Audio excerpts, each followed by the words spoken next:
Okay, this video is going to show you how to set up a class in Google Classroom if you've never done this before. I simply go over once I've logged into Google, click on my little waffle menu up here, and Classroom should be one of the options here. So I've already done that. I have many classrooms open here.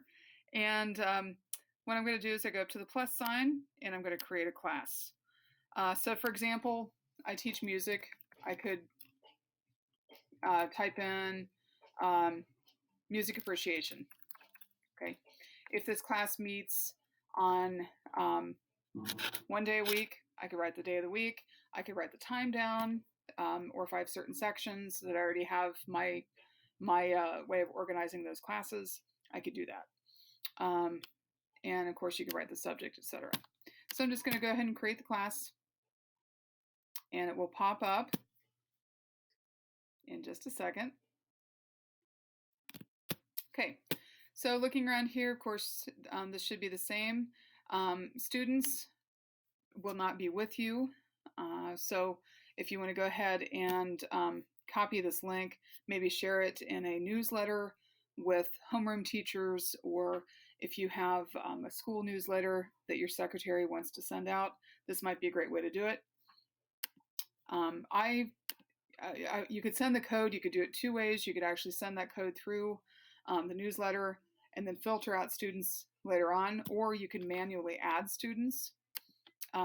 You just type in the beginning of their last name, for example, and it should just pop up there. And then we'll get an email invitation for that. And then you're good to go. Settings over here, your settings wheel. If your classroom is simply for students to get assignments and then turn them in later without commenting, make sure that where it says stream here, you turn off students' comments so you don't get some random comments. If you are using the grading portion here, I'll go over that in another video, or using grade categories, etc. You could use that. You can, have your students' progress emailed to their parents daily. So you can do that. That's an option. I can show you that later too. And condensed notifications. If you want to not get 10,000 emails every day, you go to hide notifications, and then you can just log into Classroom and go look at what students have done. Or if you want to actually see what they've done and what they've turned in every single class, every single student, you go to attachments and details.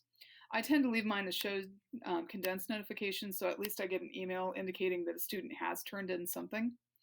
And that's it for this. So I'm going to go ahead and exit out of this.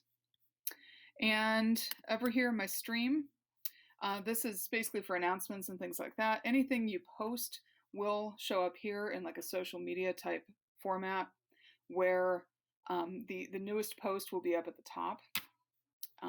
But you can, topic 1, let's say if I just post 2 things here, topic 2, if I want to move topic 1 up, what I can do is I can move down to it and click on this here, move to the top, and it will go ahead and move it for me.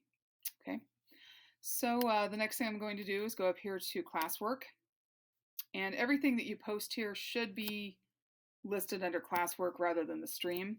So I'm going to create some topics for music appreciation. I could put in film scoring, for example. Popular music could be another one. Music theory could be another one. And so when I go to create an assignment for my students, or if I want to create a quiz for them, when I go up to the assignment, over here will ask me which topic do I want to put it in. So if I'm going to have a YouTube video about how music notation started, I could find the YouTube link, post it over here under add, either YouTube or the link there, explain what the assignment is, notation, assign point value to it, and a due date.